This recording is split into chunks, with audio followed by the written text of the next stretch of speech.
Hello, welcome back. This time we're going to talk about chapter 13 in the book, which is module 13. Even though it's the last chapter in the book, it's not the last module in this class. We have 3 more to go. We'll cover some other very important and interesting, I hope, things.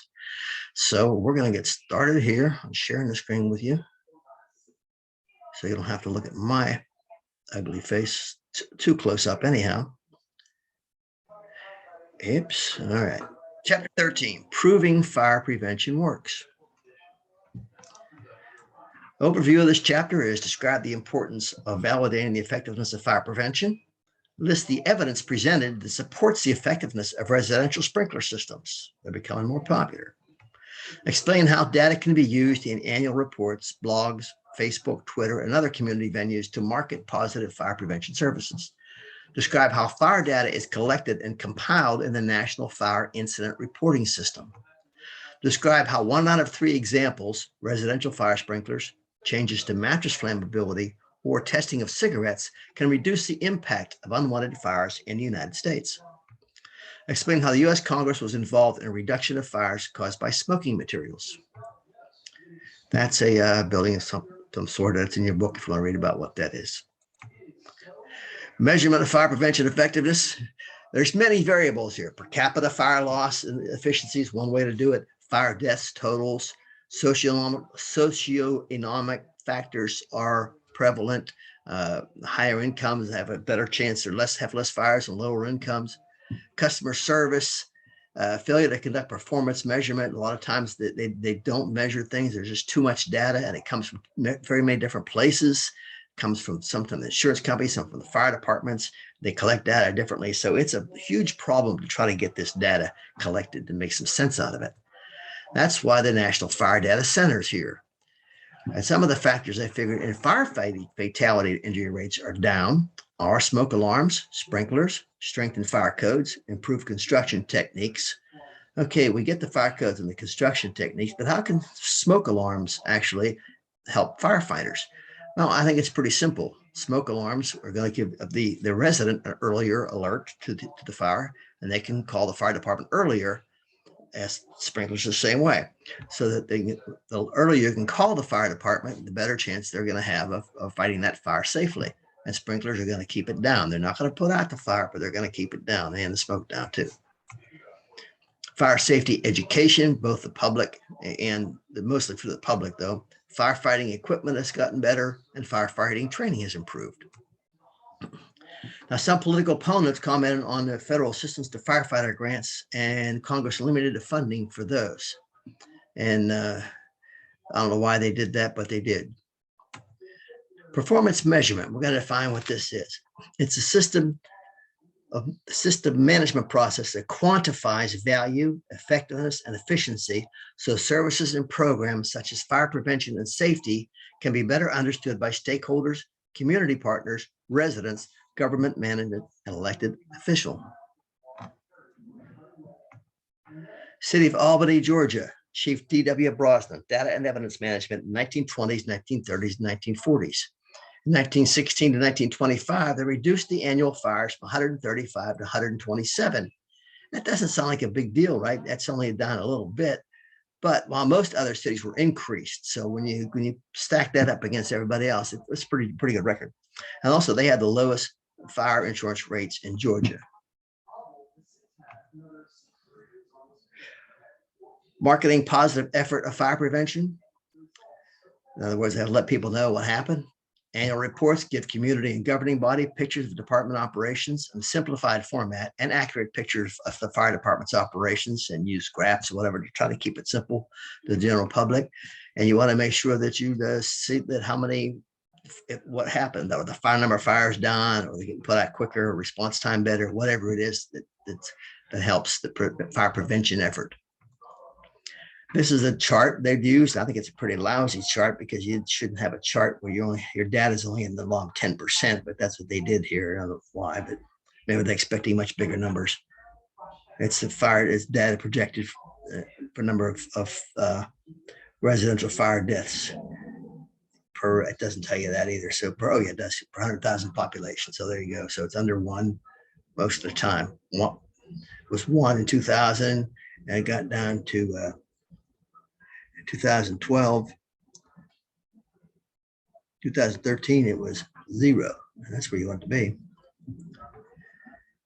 Recording fire safety activities, include information regarding Fire Prevention Bureau activities, demonstrations, lectures, plan reviews, others. Record all responses made by the fire department, no matter what every time they went out. Records of all inspections are important. Cross-file system, including a street address, because sometimes a building could be there for 50 years, but they could have several different owners. If you go by owners or business names, it can get confusing. But if you use a street address, that's not going to change, most likely. Sometimes they do, but as a rule, they don't. Diagrams of structure, photographs, orders issued connected with occupancy. In other words, will there find some orders issued on that connected with the type of occupancy they have.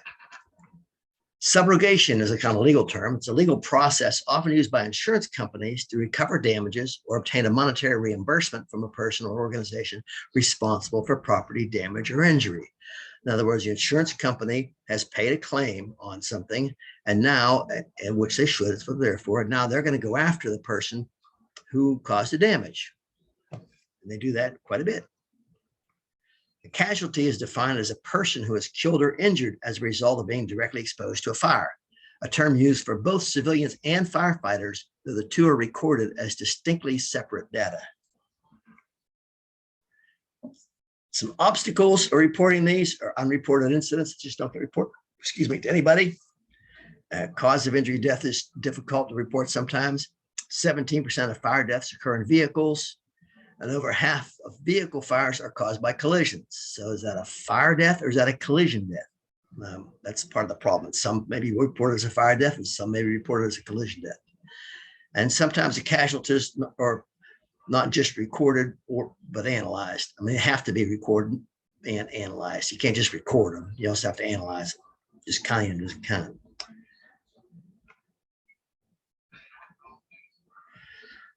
Causes of fires are one of the things they want to record. How did it start? Stovetop, heater, cigarettes, whatever. Occupancies in which fires occur. Dollar loss. Sometimes that's a pretty factor. I think I mentioned one time about the 3 fires we had at Bonded Fiber Products in California. The fire department came up, and one of them, the middle one, was kind of pretty minor. And we were, and the fire chief talked to me about at the end of the fire, and he said, "Well, I need to put a dollar amount on this." And I said, "Well, nobody got hurt. There was no structural damage to the building, no damage to our equipment. There really wasn't." Well, he kept pressing me. "Well, I need to have a dollar amount. I need to have a dollar amount."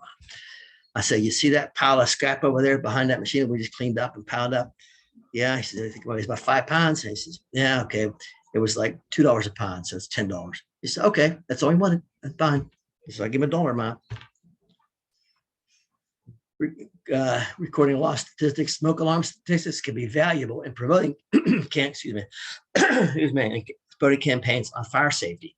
In other words, if you can prove statistically that smoke alarms helped, you can let people know that, and maybe that'll get them to put their smoke alarms up and keep them working. The National Fire Incident Reporting System, NFIRS, is a system operated by the National Fire Data Center that collects and analyzes fire incident and casualty data on a nationwide basis. And what do they use for this? Good old NFPA 901, Standard Classifications for Incident Reporting and Fire Protection Data. So there you go. The NFPA has a classification system for doing this, which makes a lot of sense. Again, it's so all over the board, all over the country, that you need something like this. It's collected at the state level, and local participation from the fire departments, because they have to report at the state level who collects it. But the reporting agency, which is your local fire departments, they can be paid or voluntary. It has to have some value to them, or they're not going to bother about reporting it. And so that information has to come back down to them, and it does in reports so that they can use too. Use computers nowadays, courses everywhere, database management, manage and retrieve data. We don't know how that can work for like building permits and stuff like that. Computer-aided dispatch. So I've seen the trucks in Fort Smith even have a computer in their trucks that can give them information about where they're heading. Personal computers are prevalent, of course, and then all firefighters have phones or mobile personal computers, tablets. Systems analysis, RAVE, risk, hazard, and value evaluation.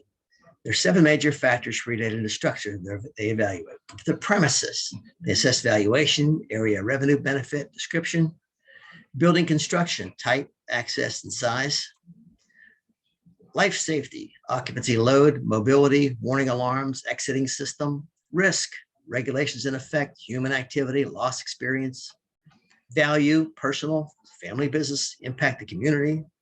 And the summary is a compilation of all the hazard involved based on all factors above, with resulting score: maximum, significant, moderate, and low. So approaches to the fire problem: Prince George County, Maryland, 1992-2007, 101 residential fire deaths, but none of those were in sprinklered homes. They started requiring sprinklers, and you find in a lot of the data here, nobody in sprinkler homes died. Why would that be? We know that sprinklers work. Bucks County, Pennsylvania, 2005-2010, average residential fire loss with sprinklers, almost $180,000. Without sprinklers, $14,000. Let's say 5%. So, or less than 10% rather. With sprinklers, I mean, even with sprinklers, $14,000, you're going to have some water damage. That's what sprinklers do. Water, you had a fire to set them off, so there's going to be some fire damage too. So, $14,000 doesn't sound like too big a number, especially compared to $180,000 and the losses of life too. Cigarette Safety Act of 1984, federal legislation that formed the technical study group to establish the technical and economic feasibility of making a fire-resistant cigarette, leading to follow-up legislation known as the Fire Safe Cigarette Act of 1990, which directed the development of a standard test for cigarettes that measures their propensity to ignite other materials. That's interesting. The test doesn't measure the cigarette burning itself. It measures their propensity to ignite other materials, because it ain't a cigarette that kills you. It's a cigarette catching that mattress on fire that you're sleeping on. Federal standard for the flammability of mattress sets of July 1st, 2007. All mattress sets made, sold, etc. on or after that date. Now, I don't know for a fact, but I'm guessing this comes from, in California, started this way before that. And they have a Bureau of Home Furnishings, and they set standards. And it's very interesting because at the time we were working for a polyester manufacturer, and we made stuff for mattress pads and mattresses and stuff. So we had to get it and test it. And it was interesting for me because as a safety director, I was charged with developing copying a test. So I had to go to through the East Coast and visit a big manufacturer, Serta, and they had this test, and they wouldn't give me their software that they used, but they had a big box with it, and a test head was one of the tests they used in a full-scale mattress test. They have a big building. They were building one at Serta, a room that they put a mattress in, and they try to burn it. And they have these burners on it, and one of them was used in this test. And this was an ASTM test, I guess. I don't know who was behind this test, but it was. I had to get all this stuff together and bring it back, and we had to make this and then put it into our lab and with propane. And it was a big project. It was a lot of work, and I had a lot of help on it, of course, too. But I was spearheading it, and so we got this set up so we could actually test with a propane and a flame coming on in this box with a glass front on it, and a big box. I mean, it was 6 feet by 3 feet by 4 feet or something like that, and we could see it and we could time it. I don't remember the details of the test. It was a while back, and that was probably a part of that. And it was a big deal for us because we were pretty good at making this stuff. It was a good profit center for us. So the summary of this chapter: whether fire prevention works or not may be seen as something in the eye of the beholder, the stakeholders in the case of public prevention programs. If they are unaware of the good services delivered by the Fire Prevention Bureau, they're likely to take those services for granted and be misled about their importance. So people have to know. The loss of services in difficult economic time in many communities may lead to a future slide in community safety. Because the first thing they'll cut is the people they don't see as putting out fires. That's the fire prevention people. So it's important to regularly tell the good stories related to evidence of fire prevention value, like we mentioned before about smoke alarms or sprinklers.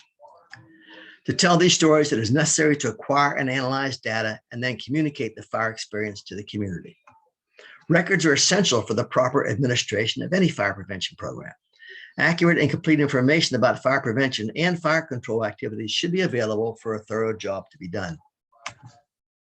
Analysis of statistical records can reveal specific problem areas toward which fire prevention education programs should be directed. Now, back earlier on, I mentioned in one of the descriptions that was quantified. So we've talked about quantitative and qualitative in probably every class I've had, because it's very important in safety and in statistics. What's the difference between quantitative and qualitative? It's not that difficult. Qualitative is usually expressed more like by feelings, like something, oh, this, such as this is nice, or it's low, medium, or high, or something like that. That's a qualitative measurement. Now, quantitative is expressed more like in numbers. And that's why a lot of times they try to convert something that's qualitative into quantitative. And but if you can get numbers, then you can, it's a lot easier to compare them and to see how you've done. So that's what the difference between qualitative and quantitative is. And that's why there's early studies, they needed to get some quantitative data. Analysis of records can likewise point to a need for changes in fire prevention codes, modification of statutory requirements, and other changes in regulations. Note that examples taken from records of the local fire department are far more meaningful than are reports of fire conditions taken from communities hundreds or thousands of miles away. Statutory requirements make it mandatory to maintain records of the information needed in subrogation cases, arson cases, and other legal proceedings. Court cases in which fire departments have been sued make it imperative to keep records of all fire inspection activities and fire prevention education programs. Records and reports of both fire suppression and fire prevention activities are closely allied, and it is sometimes difficult to distinguish between the two. The types of reports and record the fire department should generally maintain are a complete record of fire department responses, statistical records of fire deaths, injuries and losses, records of fire prevention and training activities, and reports for public information. A complete record of all fire prevention inspections is all important in the work of the Fire Prevention Bureau to ensure proper follow-up of requirements imposed or changes necessary to conform to fire code regulations. Files should be kept up to date with any new information required. From all records, many fire departments compile an annual report that gives community residents, as well as the official governing body, an accurate picture of the fire department's operation and accomplishments. So that's proving fire prevention works. That's the end of this PowerPoint. So just as an added bonus here, and to see if you guys watched this thing all the way through, there's going to be a question in the quiz, and it's going to ask you what the magic number is. That's all it's going to ask you. And I'm going to tell you right now, it's 49. So that's the answer to a question on the quiz. If you watched this far, then you've got the answer. If not, should have watched it. That's it for this time. Be safe, everybody.